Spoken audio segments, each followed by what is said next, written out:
Subscribe करें और bell दबाएं ताकि कोई खबर रह न जाए।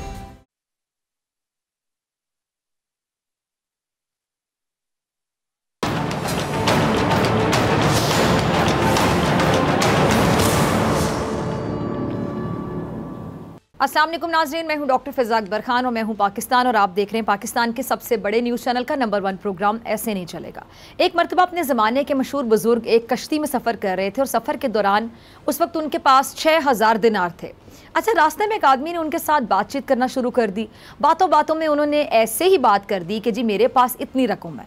वो आदमी बड़ा शातिर था। थोड़ी देर के बाद उसने शोर मचा दिया कि जी मेरे पास एक थैली थी और वो किसी ने चोरी कर ली।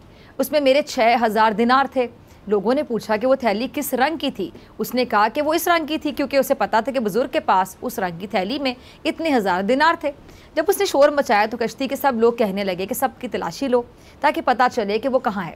बुजुर्ग सारा मसला समझ गए। उन्होंने दिल ही दिल में सोचा कि लोग तलाशी लेंगे और अगर उन्हें मेरे पास से थैली मिल जाएगी तो मुझे सब लोग चोर समझेंगे। चुनाचे आपने थैली का इंतज़ाम किया और लोग जब तलाशी लेते लेते उन बुजुर्ग के पास आए और जब उनकी तलाशी ली गई तो उनके पास वो थैली थी ही नहीं। पूरी कश्ती में से थैली कहीं से नहीं मिली। फिर उस झूठे शख्स ने अपनी झूठी और बनावटी परेशानी का मज़ीद इजहार किया। जब कश्ती किनारे पर लगी तो वो बुज़ुर्ग उतर कर आगे चलने लगे तो वो मकार और झूठा आदमी उनके करीब आया।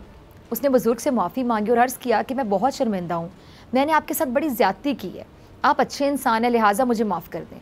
बुज़ुर्ग ने फरमाया कि मैंने तुझे माफ़ कर दिया। फिर उसने सवाल किया कि हज़रत आपने मुझे माफ़ तो कर दिया मगर मुझे ये बात समझ नहीं आई कि आपने वो थैली छुपाई कहाँ थी। बुज़ुर्ग ने जवाब दिया कि जब मैंने ऐलान सुना कि थैली चोरी हो गई है तो मैं समझ गया था, चूँकि मैं कश्ती के किनारे पर बैठा था इसलिए मैंने वो थैली चुपके से दरिया में गिरा दी। उसने हैरान होकर पूछा कि 6000 दिनार की थैली दरिया में फेंक दी। फरमाया कि हाँ, क्योंकि मैं अगर उसे अपने पास रखता तो लोग मुझे चोर समझते थे, मेरी किसी बात में कोई असर नहीं रहना था और मेरा किरदार मशकूक हो जाना था। अच्छा नाज़रीन, वो मशहूर जो बुज़ुर्ग हैं वो कोई आम आदमी तो नहीं थे। उन्होंने अपनी जो क्रेडिबिलिटी है ना उस पर दाग नहीं लगने दिया। इतनी बड़ी रकम को उन्होंने अपनी इज्जत की खातिर कुर्बान कर दिया। वो उनकी रकम थी अगर देखा जाए तो। और बुज़ुर्ग ने समझदारी का मुजाहरा किया सिचुएशन को देखते हुए, क्योंकि वो चाहते तो अपनी बात पर कायम रह सकते थे, क्योंकि उन्होंने वो जो अशरफियों की थैली चोरी तो नहीं की थी, उनकी अपनी कमाई की थी। लेकिन उन्होंने इज्जत को दौलत पर तरजीह दी। दौलत की मोहब्बत खुद पर गालिब नहीं आने दी।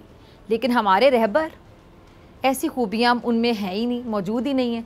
ये दूसरों को नीचा दिखाने के लिए किसी भी हद तक चले जाते हैं और अपनी इज्जत भी गवा देते हैं। अब हमारे रहबर ही हैं जो एक दूसरे की पगड़ियाँ उछालने के लिए वामी गंधा इस्तेमाल करते थकते नहीं हैं। अब वज़ीर-ए-आज़म अपनी टीम के साथ सऊदी अरब के दौरे पर गए और उन्होंने वहाँ उम्रा भी अदा किया। लेकिन उम्रे के दौरान बहुत ही दिल खराश वाक़या रूनुमा हुआ जब मुक़द्दस सरज़मीन पर पाकिस्तानी ज़ायरीन की जानिब से शहबाज शरीफ, मरियम औरंगज़ेब और शाहज़ैन बुगटी समेत दीगर के खिलाफ नारेबाजी की गई। चोर चोर के नारे लगाए गए। मस्जिद नबवी में उस वक्त अफसोसनाक मनाजिर देखने को मिले जब वज़ीर-ए-आज़म शहबाज शरीफ और उनका वफ़द वहाँ पहुँचा। सोशल मीडिया पर ज़ेरे गर्दिश वीडियोज़ हैं, उनके मुताबिक मस्जिद में मौजूद कुछ पाकिस्तानियों ने वज़ीर-ए-आज़म को देखते ही चोर के नारे लगाना शुरू कर दिए। एक और वीडियो में कुछ लोगों को वफाकी वज़रा मरियम औरंगज़ेब और शाहज़ैन बुगटी से बदतमीज़ी करते हुए देखा जा सकता है। जहां इन दोनों वज़रा को सऊदी गार्ड्स ने घेरे में लिए रखा था। बाद में नारों के जवाब में मरियम औरंगज़ेब ने अपने बयान में कहा कि ये फ़ेल एक मखसूस ग्रुप ने किया, जबकि ज़्यादातर पाकिस्तानी मुक़द्दस मस्जिद के तक़द्दुस का एहतराम करते हैं। मैं इस वाक़े के ज़िम्मेदार शख्स का नाम नहीं लेना चाहती क्योंकि मैं इस मुक़द्दस सरज़मीन को सियासी मकासद के लिए इस्तेमाल नहीं करना चाहती। अब सियासी मुखालफत अपनी जगह, लेकिन ये जगह इतनी पाक हस्ती से वाबस्ता है जहाँ पर किसी किस्म की हुल्लड़बाजी, किसी किस्म की नारेबाजी तो दूर की बात, ऊंची आवाज़ में बात करना भी मुनासिब नहीं। लेकिन सियासी दुश्मनी ने हमें इतना अंधा कर दिया कि हमें यह भी ख्याल नहीं रहा कि हम किस मुक़द्दस जगह पर खड़े हैं और क्या कर रहे हैं। अब इस अफसोसनाक और दिल को दहला देने वाले वाक़ये के बाद नून लीग और तहरीक इंसाफ एक बार फिर आमने सामने आ गई है। राना सनाउल्लाह इस अफसोसनाक वाक़ये पर सऊदी हुकूमत से रुजू करने का भी बता रहे हैं। ज़रा सुनिएगा। सुना आपने, राना सनाउल्लाह साहब का कहना है कि जी वज़ारत दाखिला सऊदी हुकूमत से एक दरख्वास्त करने जा रही है कि जी जिन लोगों ने रोज़ा रसूल के तक़द्दुस को पामाल किया उनके खिलाफ मुनासिब इक़दाम उठाए जाएँ। दुनिया के किसी मुल्क के मुतालिक आज तक ऐसा नहीं सुना कि जी फ़लाँ मुल्क के लोगों ने अपनी लीडरशिप के साथ रोज़ा रसूल सल्लल्लाहु अलैहि वसल्लम पर ऐसा किया हो। पहले भी इससे मुतालिक कुछ बातें सुनने में आती रही हैं, लेकिन इस बार शाहज़ैन बुगटी, मरियम औरंगज़ेब साहिबा को हिरासा किया गया। हम वज़ारत दाखिला सऊदी हुकूमत से दरख्वास्त करते हैं कि वो इस बारे में मुनासिब इक़दाम करें। हम उनसे ये मुतालबा भी करने जा रहे हैं कि लोगों की CCTV फुटेज से शनाख्त की जाए, उनको मुल्क से बाहर निकाल दें। ये लोग मुक़द्दस मुकाम पर रहने के काबिल नहीं हैं और हमें भी बताएं ये कौन लोग हैं ताकि हम भी इन्हें ट्रेस करें। अच्छा, अब ये खबर भी सामने आई है कि जी डायरेक्टर इन्फॉर्मेशन सऊदी सफारत खाने के मुताबिक मस्जिद नबवी की जो बेहुरमती है उस पर कुछ अफराद को हिरासत में लेने की कार्रवाई भी की गई है, जिसमें कुछ पाकिस्तानियों को गिरफ्तार भी किया गया है। डायरेक्टर इन्फॉर्मेशन के मुताबिक ये गिरफ्तारियाँ कवायद तोड़ने पर की गई हैं। अच्छा, जिन्होंने तकद्दुस पामाल किया उनको ज़रूर सज़ा मिलनी चाहिए, क्योंकि ये अमल किसी सूरत भी काबिल कबूल नहीं हो सकता। लेकिन ये भी हकीकत है कि हमारे रहबरों ने माजी में एक दूसरे की किरदार कुशी की, एक दूसरे के ख़िलाफ़ अवाम में नफ़रत पैदा की, अवाम को मुखालिफिन पर चढ़ दौड़ने की कॉल दी गई और आज ये सब कुछ हुआ तो फिर इसके ज़िम्मेदार हमारे रहबर भी उतने ही हैं जितने नारेबाजी करने रहे हैं। लेकिन कमर ज़मान कायरा साहब का ऐसा मानना है कि जी इस अफसोसनाक वाक़ये के पीछे कोई और नहीं बल्कि इमरान खान है। इमरान खान का हाथ, ज़रा सुनिएगा। सुना आपने कायरा साहब को। अच्छा, अली मोहम्मद खान ने भी कहा कि जी 1000 सियासी इख्तिलाफ हो लेकिन जो इखलाकियात हैं उनका जो दामन है वो हाथ से ना छूटे, ना ही सियासी इख्तिलाफ दुश्मनी में बदलें। मस्जिद नबवी या उसके अहाते में किसी भी सूरत नारेबाजी मुनासिब नहीं है। लेकिन कायरा साहब कहते हैं कि खान साहब आप कभी रियासत मदीना का नाम लेकर मदीने की तौहीन कर रहे हैं, कभी आप ख़ास उलमा को बुलाकर दुआ करवा कर मज़हब का इस्तेमाल करके सियासत करते हैं। आप अपनी मनफी सियासत पर इस हद तक जा सकते हैं कि ऐसा अमल किया जाए जिससे सारे मुसलमानों का दिल दुखे। हम पहले दिन से कह रहे हैं कि इमरान खान की सियासत जमहूरी सियासत नहीं है, वो फाशिज़म करते हैं। इमरान खान की सियासत का शाखसाना यही होगा कि लोग एक दूसरे से दस्तगिरबा होंगे। आप इदारों के ख़िलाफ़ नफ़रतें फैला रहे हैं, जुल्म से नफ़रतों से ज़बानें बंद नहीं हो सकती, हम इसकी मज़म्मत करते हैं।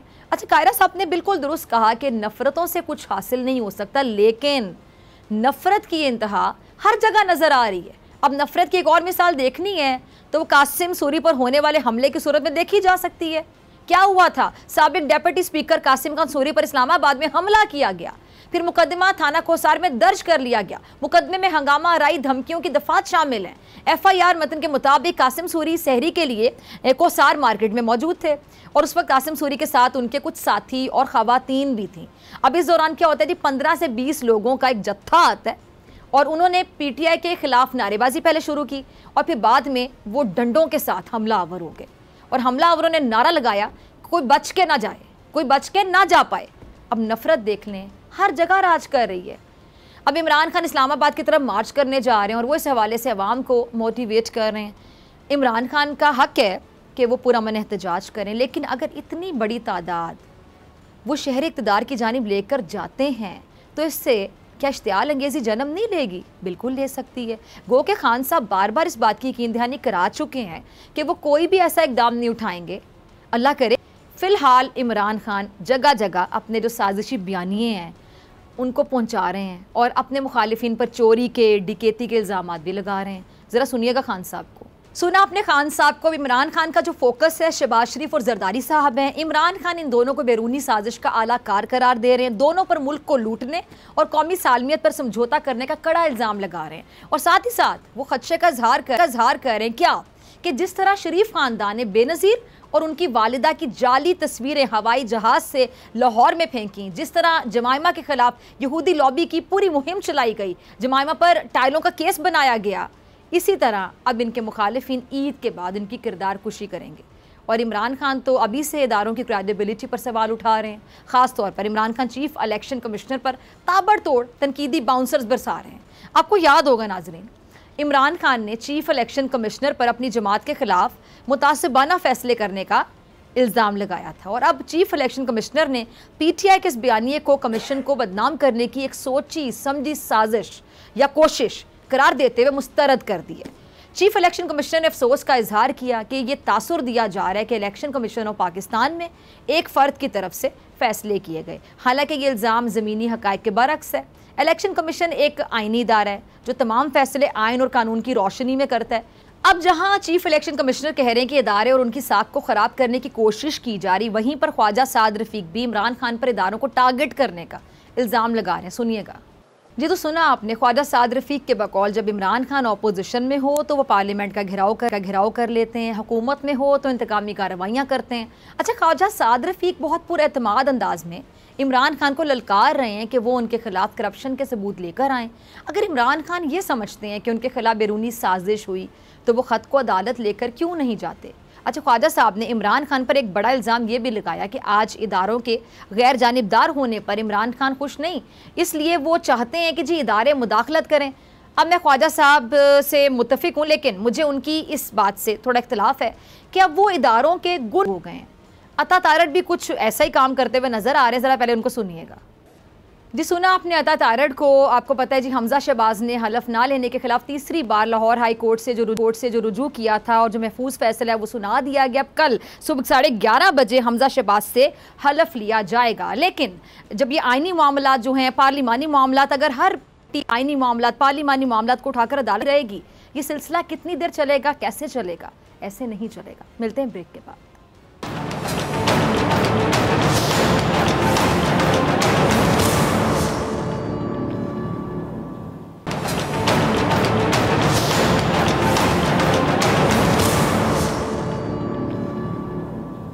वेलकम बैक नाजरीन। एक तरफ पंजाब में आइनी बहरान चल रहा है, दूसरी जानिब ईद के बाद इमरान खान ने मुत्तहिदा हुकूमत के खिलाफ इस्लामाबाद की तरफ मार्च का फैसला किया है। इमरान खान चाहते हैं कि इस्लामाबाद की तरफ लाखों लोगों का हुजूम पहुंचे। इस सारे मामले पे बात करने के लिए मेरे साथ मौजूद हैं वकील PTI एडवोकेट अजहर सदीक साहब। बहुत शुक्रिया अजहर साहब ज्वाइन करने के लिए, और सीनियर एंकर पर्सन और तजियाकार उसामा गाजी, आपका भी बहुत शुक्रिया वक्त देने के लिए। सबसे पहले मैं अजहर साहब आपकी तरफ आना चाहूँगी, कैसे देख रहे हैं लाहौर हाई कोर्ट के फैसले को? अदालती फैसले से सूबे में जारी आइनी बहरान खत्म हो जाएगा? एक काम को मनवाने के लिए कभी तारीख में पहला फैसला, दूसरा फैसला, तीसरा फैसला, पहला फैसला 30 घंटे में, दूसरा फैसला 24 घंटे में, और तीसरा फैसला गालिबन ये 12 घंटे में। 3 फैसले हैं जो लाहौर हाई कोर्ट से आप देख सकते हैं। कॉन्फ्लिक्टिंग जजमेंट थी 2 की, और लाहौर हाई कोर्ट के पास इख्तियार कहाँ से आ गया कि स्पीकर को नॉमिनेट कर दे, स्पीकर हलफ ले ले? क्या रीजनिंग है? यानी इख्तियार एक गवर्नर का और अपना प्रेसिडेंट का है, और उसमें से आप अपना इख्तियार कैसे इस्तेमाल कर सकते? यही मैंने रखा। ये पॉलिटिकल क्वेश्चन है, ये डर्टी लिनन मत धोएं आप। लेकिन लग यही रहा है कि यहाँ जो मामला है ना, अपना ना जुडिशियल रिस्ट्रेंट का मुजाहरा नहीं किया गया, और आज मेंटेनेबल में जो बातें सारी की गई, कोई जिक्र नहीं किया गया। जितने आर्गूमेंट मैंने आज कोर्ट के सामने किए गए, सिर्फ 4 लाइनों में समो दिया गया उसको। हालांकि मेरे तो बड़े लेंथी आर्गूमेंट थे, बड़े वेट के साथ मैंने आर्गूमेंट दिए थे, और मैंने उसमें एक चीज सामने रखी थी। और हमारा देखिए 4 रीजन थे। एक तो गवर्नर को फ्री ना नोटिस जारी किया, ना प्रेसिडेंट को जारी किया नोटिस, ना पहली रेट में ना दूसरी रेट में। आपने उनको ना उनका मौकफ लिया, और आइन के आर्टिकल 248 के तहत उनको इस्तिस्ना है। आप ऐसा काम कैसे कर सकते हैं कि जिसकी आइन में गुंजाइश नहीं है? आप आइन को खुलम खुला तोड़ रहे हैं सारे मसले को सामने रखते हुए। और बड़ी जबरदस्त बात है, आज मैंने एक और बार अदालत के सामने रखी, हाईकोर्ट का फैसला अगर कोई है तो अपील का हक नहीं है। 2 अपीलें दायर की गई, उन पे एतराज है। आज भी एक अपील है, और देखिए टाइम कितना दे रहे हैं। यानी आपने तो राइट ही मेरा छीन लिया। मैं इंट्रा कोर्ट अपील में, ये भट्टो साहब के केस में हुआ था, जब एक अपील का राइट ले लिया गया। यहाँ अपील का आपका राइट ले लिया गया, इंट्रा कोर्ट अपील का राइट ले लिया गया।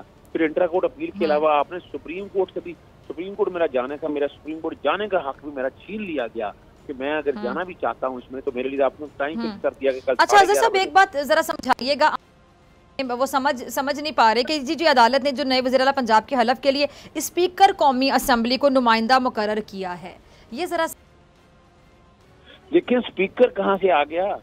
हम यही तो समझने की कोशिश कर रहे हैं। वही ना समझ नहीं आ रहा ना। आप आइन का आर्टिकल 104 पढ़ लें, 255 पढ़ लें, कि ये फैसला हाई कोर्ट कहाँ से कर ली? क्या हाई कोर्ट ने अमेंडमेंट कर दिया कॉन्स्टिट्यूशन के अंदर? यानी पहले में कहा कि गवर्नर के पास जिम्मे डाल दिया कि गवर्नर ने हलफ लेना है, 28 तारीख को लेना है, टाइम भी दे दिया। अब गवर्नर की जगह आप रिप्लेस करके दे रहे हैं, स्पीकर को दे रहे हैं, और स्पीकर को इख्तियार दे रहे हैं। ये किस कानून और आइन के तहत दे रहे हैं? यही तो मेरी समझ से बाल आता है ना। मेरी खुद समझ से नहीं बात आ रही कि ये कैसे हो रहा है। ये आइन लिखा जा रहा है, या क्या तरीकाकार, क्या वारदात डाली जा रही है ये जो। अच्छा अजहर साहब, इससे पहले मुसामा गाजी आपकी तरफ आऊँ, एक जो टाइम भी बताया जा रहा है जिससे सुबह 11:30 बजे हमजा शहबाज से हलफ लिया जाएगा, ये जरा जो टाइम बताया जाता है इसके बारे में भी थोड़ा आसान अल्फाज में नाज़रीन को समझाइए। लोग देखिए मेरी बात सुने, लोग बातें करते हैं और हम जैसे लोगों के लिए बड़ा मुश्किल है काम। यानी मिसाल के तौर पर क्या हो रहा है, सुप्रीम कोर्ट का जब पहले फैसला था तो उस वक्त कहा गया कि 7 तारीख को फैसला दिया गया कि 9 तारीख को इतने बजे ऐसा होगा, इतने बजे ये होगी। ये सारी बातें तो बड़ी हैरान कुन बातें हमारे लिए, बीइंग स्टूडेंट ऑफ लॉ, हमारी खुद समझ से बालत आ रहा है कि अगर ये पॉलिटिकल क्वेश्चन अदालतों में इस तरह अगर आएंगे तो बड़ी तकलीफ होगी। चलें वो तो सुप्रीम कोर्ट की ना चलें, वो सुप्रीम कोर्ट के बाद आगे तो आपका खुदा ही है ना, जहाँ आपकी बात मानी जाए। लेकिन हाई कोर्ट भी क्या, यानी हाई कोर्ट के ऊपर सुप्रीम कोर्ट बैठी है, सिंगल जज के ऊपर डिवीजन बेंच बैठा है जो इंट्रा कोर्ट अपील में देखेगा। अगर आपने वो राइट भी एक्सरसाइज नहीं करने तो फिर किस कहाँ देखा जाएगा, लोग कहाँ देखेंगे इस बात को। यानी 2 इंट्रा कोर्ट अपीलें दायर की हैं, दोनों पे अगर इतराज लगे वो अपनी जगह पर। आज के फैसले में जब कह दिया कि पहले आप दरखास्त काबिल समाअत फैसला करेंगे ये दरखास्त मेंटेनेबल है या नहीं, आपने मेंटेनेबिलिटी डिसाइड ही नहीं की है और आपने उस मेंटेनेबिलिटी को डिसाइड करके आगे चलना है ना। तस्वीर के 2 रुख दे रहे हैं, जमहूरियत का घिनौना चेहरा दिखा रहे हैं। इतना बड़ी तकलीफ हुई इस बात को सामने रखते हुए। पंजाब असेंबली के अंदर क्या हुआ वो सबको याद नहीं है। पंजाब असेंबली में जो वोट तोड़े गए हैं, जो पैसे लगाए गए हैं, इंडस्ट्रियल रजीम चेंज करने के वाले जो लगाया गया, क्या हम उसको साइड पे फेंक दें? मैंने अदालत के सामने ये सारा कुछ बताया है। फिर मैंने ये भी बताया जमहूरियत का वो रुख के यान रजा रबानी जो अपने आपको बड़े जमहूरियत के चैंपियन कहते हैं। अगर हम चार्टर ऑफ डेमोक्रेसी पढ़ के देखें, उसकी क्लॉज 21 और क्लॉज 23 देख लें, उसमें कहा कि जो आपकी जो पोजीशन है पार्टी पोजीशन को डिस्टर्ब नहीं करना। 23 क्लॉज कहती है कि आपने अपना करप्शन को रोकना है, आपने फ्लोर क्रॉसिंग को रोकना है, आपने वो नहीं रोका, आपके बंदे को डिस्क्वालीफाई करना है। आर्टिकल 63 का मामला अभी तक अदालतों में पेंडिंग पड़ा है। ठीक है अजहर साहब, मैं आपकी तरफ दोबारा आती हूँ, आपकी इजाजत से उसामा गाजी साहब को भी जरा शामिल गुफ्तगू कर लूँ। ठीक है उसामा भाई, आप कैसे देख रहे हैं इस पूरे मामले को? ये लाहौर हाई कोर्ट का जो फैसला है, फिर स्पीकर को उसमें इन्वॉल्व करना, 11:30 का टाइम देना हलफ के लिए, कैसे देख रहे हैं? मैं अवामी सतह पर बात करूंगा। देखिए ये तमाम सुप्रीम कोर्ट, हाई कोर्ट, ये हमारी अदालतें हैं, जजेस काबिल एहतराम हैं और जो भी फैसला करें हमें उसको कबूल करना है। मगर यहाँ आप देखें कि अब लोग देख रहे हैं, आप जितने भी सर्वेस देख लें, आपने देख लिया पूरी दुनिया में जिस तरह पाकिस्तानी निकले हैं, ये सारा कुछ जो हुआ और जो उनके ख्यालात थे, मैं दोहराना भी नहीं चाह रहा क्योंकि मुनासिब नहीं है कि उन्होंने क्या देखा कि रात को किस तरह हो गया, क्योंकि उन्होंने भी नहीं देखा। इतवार को भी ये हुआ, हमजा साहब जो हैं उनको जमानत मिलती है, आइन में दर्ज है, सुप्रीम कोर्ट में रेफरेंस जा चुका है सदर की तरफ से, वो अभी तक पेंडिंग है। इलेक्शन कमीशन आज एक फैसला देता है, वो भी आप देखिए अजीबो गरीब के जनाब यूसुफ रज़ा गिलानी साहब, हाँ वो अमल गलत था, उनके बेटे के खिलाफ मुकदमा दर्ज किया जाए, लेकिन वो बंदा वहीं का वहीं रहेगा। अब ये हाई कोर्ट का भी इस तरह का फैसला आ जाता है, अब लोग क्या कहेंगे? वो तो लगेगा कि हमें तो दीवार से लगाया जा रहा है सिस्टम में, ना हमें इलेक्शन कमीशन से रिलीफ मिल रहा है, सुप्रीम कोर्ट, हाई कोर्ट, ये क्या हो रहा है? हमें सबकी इज्जत करनी है, सबका एहतराम करना है। लेकिन देखिए डॉक्टर साहब, होगा क्या कि मैं अब आपसे बड़ा हूं तो मैं कोई जबरदस्ती तो नहीं आपसे इज्जत करवा सकता कि किस तरह से, कभी मैं अपना एक रवैया ऐसा रखूंगा ना, फिर आप मेरा एहतराम करेंगी, इज्जत से पेश आएंगी, आपकी मेहरबानी में इस काबिल नहीं हूं फिर भी आप इज्जत देती है। तो हमने अदालतों का एहतराम, इज्जत बिल्कुल करना है, लेकिन हम किस तरह, मुझे बताएं ना, मैं किस तरह कहूं कि हाँ जी बिल्कुल हमें बैलेंस नजर आ रहा है, आप मुझे बताएं हमें नजर आ रहा है। भाई दूसरी तरफ से तो आप देखें ना, ये जो अजहर सीधी आपने कहा जी, एक दरखास्त, दूसरी, तीसरी, लेकिन आज ही फैसला होगा, आज दरखास्त आई, उस पर एतराज भी खत्म हुआ, सारा कुछ हो गया। दूसरी तरफ हमारे कितने केसेस पेंडिंग पड़े होते हैं, पड़े हुए हैं। और अगर आप दूसरी साइड को इमरान खान साहब ले लें, वो लेटर का कहते हैं वहां कुछ नहीं हुआ, उसके बाद वो कहते हैं जी मुनहर फराकीन ये हमारे हैं, आप बता दें कब का है कि जी बता दें इनके साथ क्या आइन में दर्ज है कि डिस्क्वालिफिकेशन होगी, वो कितनी अरसे के लिए होगी। अब अगर हमजा शहबाज को रिलीफ देना है तो साथ वो केस भी देख लें, वो जो लाहौर के होटल में लोग बंधे हुए थे, वो अब ये तो आइन की खिलाफ वर्जी हुई है ना, उन्हीं के वोटों से हमजा साहब बने हैं वज़ीर आला, तो उनका भी साथ केस देख लेना चाहिए। ठीक है नाज़रीन, आपसे मुलाकात होगी इस ब्रेक के बाद।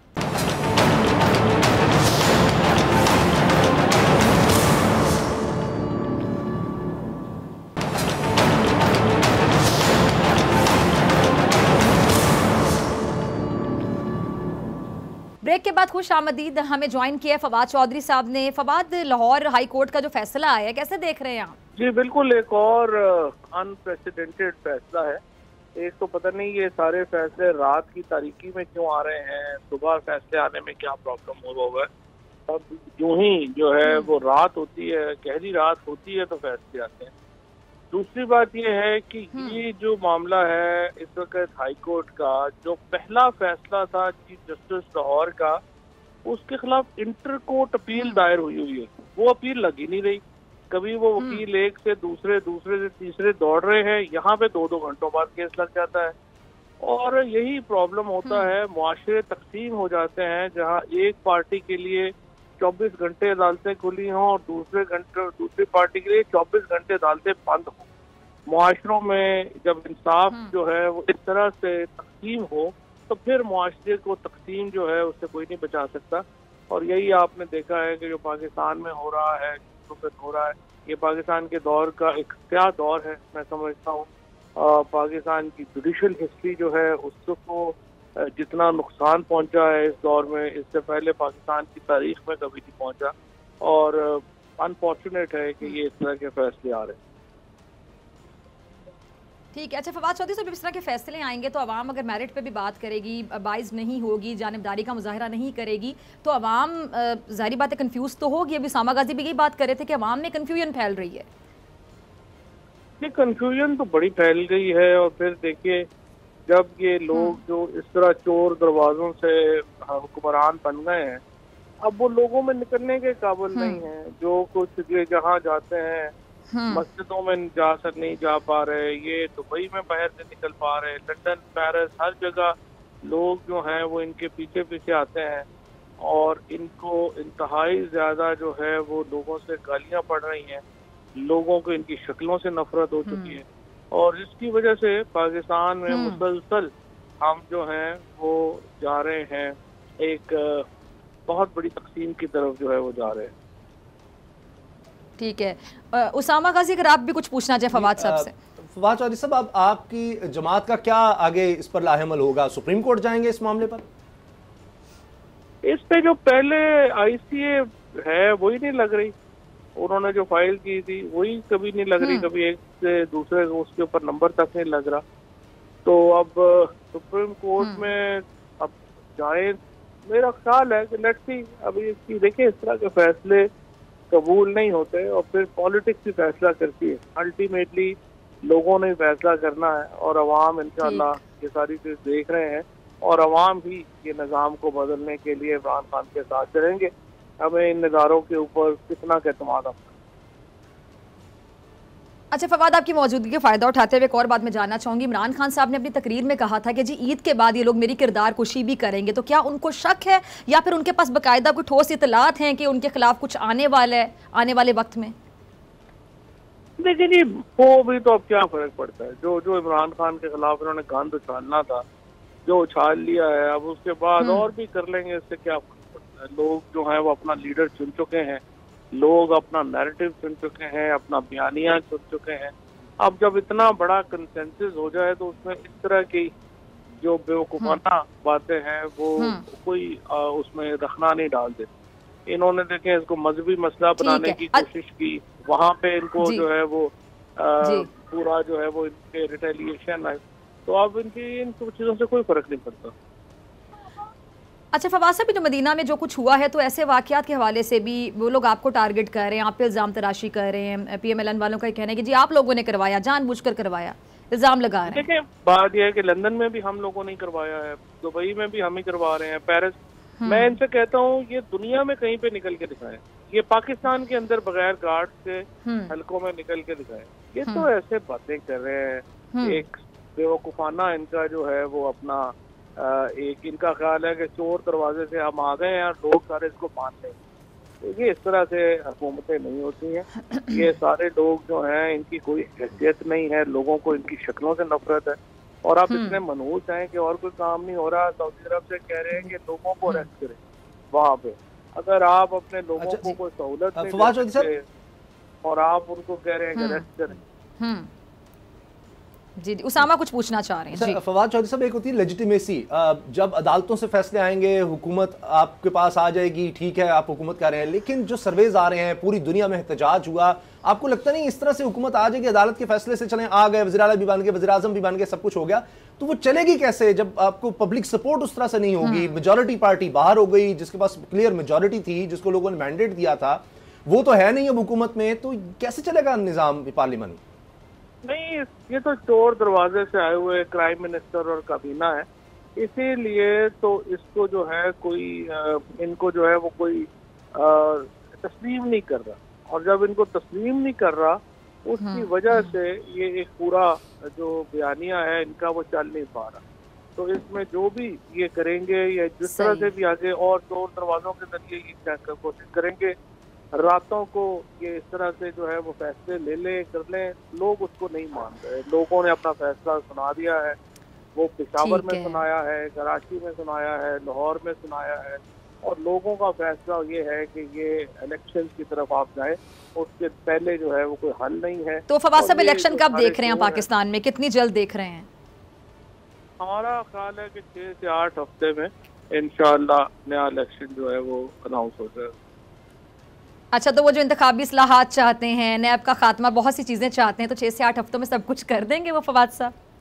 देखिए नहीं, ये कोई वहाँ पे ये तो ऐसे बहाने हैं, बाकी तो कुछ भी नहीं है। इलेक्शन में इस्लाहात सिर्फ ये चाहिए कि इलेक्शन कमीशन जो है उसको गैर जनकदार बनाना है, वो 1 हफ्ते में हो जाएगा, नए लोग आ जाए और इलेक्शन कमीशन जो है वो नया बन जाए, बस उसके अलावा क्या इस्लाहात। उसामा, आपकी तरफ आना चाहूंगी। उसामा, ये जो वाकया मदीना में भी पेश आया, फिर इधर से इल्ज़ाम तराशी लगाई, जो PTI वालों ने करवाया, जानबूझकर करवाया, खैर फवाद साहब ने अपना मौक़िफ़ दे दिया, तो आपको क्या लग रहा है कि पाकिस्तान में या पाकिस्तानी जो पाकिस्तान से बाहर भी है, सियासत में जो कुछ हो रहा है, क्या जो अदम बर्दाश्त है उसकी सियासत बढ़ती चली जा रही है, फिर इसको आप आगे जाते हुए कितना देखते हैं बहुत खतरनाक भी हो सकती है? ये हर तरफ से हो रहा है अनफॉर्चुनेटली, और ये ऑलरेडी खतरनाक हो चुकी है मुझे लगता है, क्योंकि देखिए लोग निकल रहे हैं, अपने जज्बात का इजहार कर रहे हैं, आप उसको दबा तो नहीं सकते। बिल्कुल आप देख लीजिए बरतानिया में जिस तरह से हुआ है, वहाँ की हुकूमत जो है वो उसको नहीं रोक रही, उनके घर के बाहर हो रहा है, हर इतवार को लोग आ जाते हैं। ये तो नहीं होता आपने ऑर्गेनाइज करने की कोशिश कर ली जमाइमा खान के घर के बाहर, वो उस तरह से नहीं बात बनी। तो लोग जिस तरह खुद से निकले हैं ये तारीख में कभी नहीं हुआ।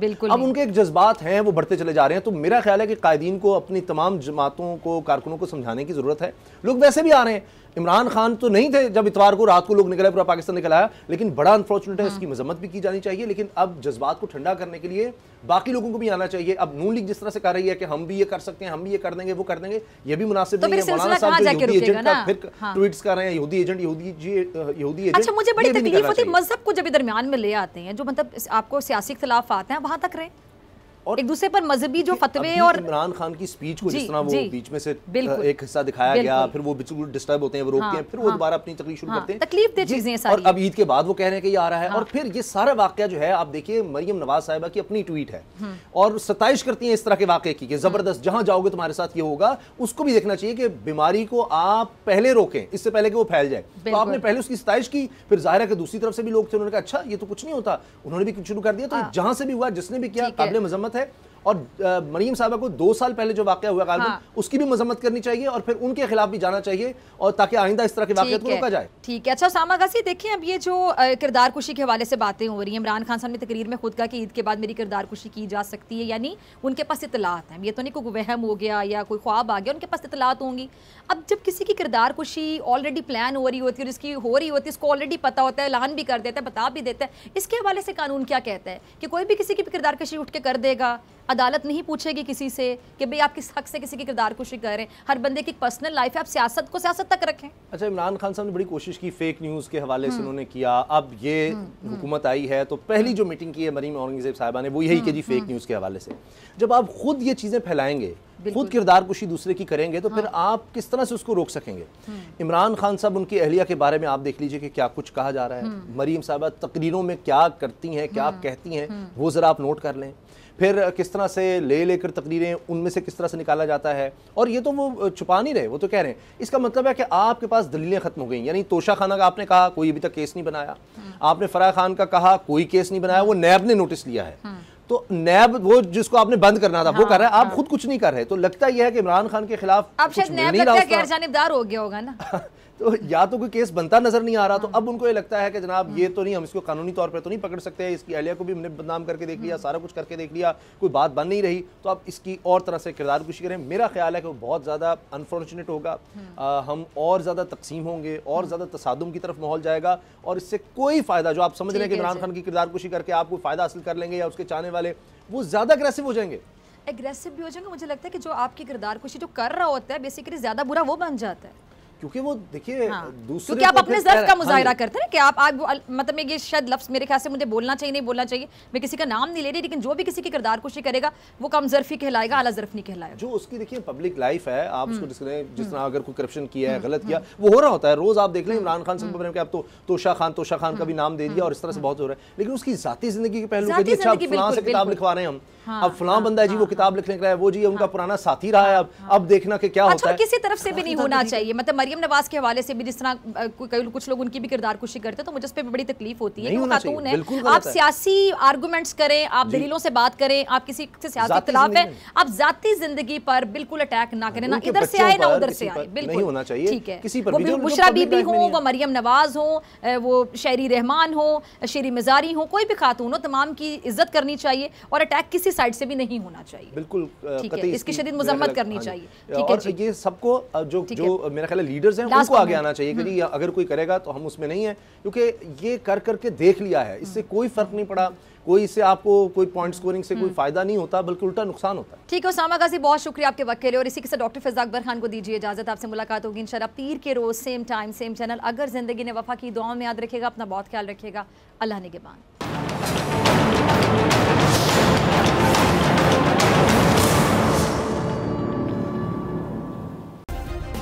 सब्सक्राइब करें और बेल दबाएं ताकि कोई खबर रह न जाए।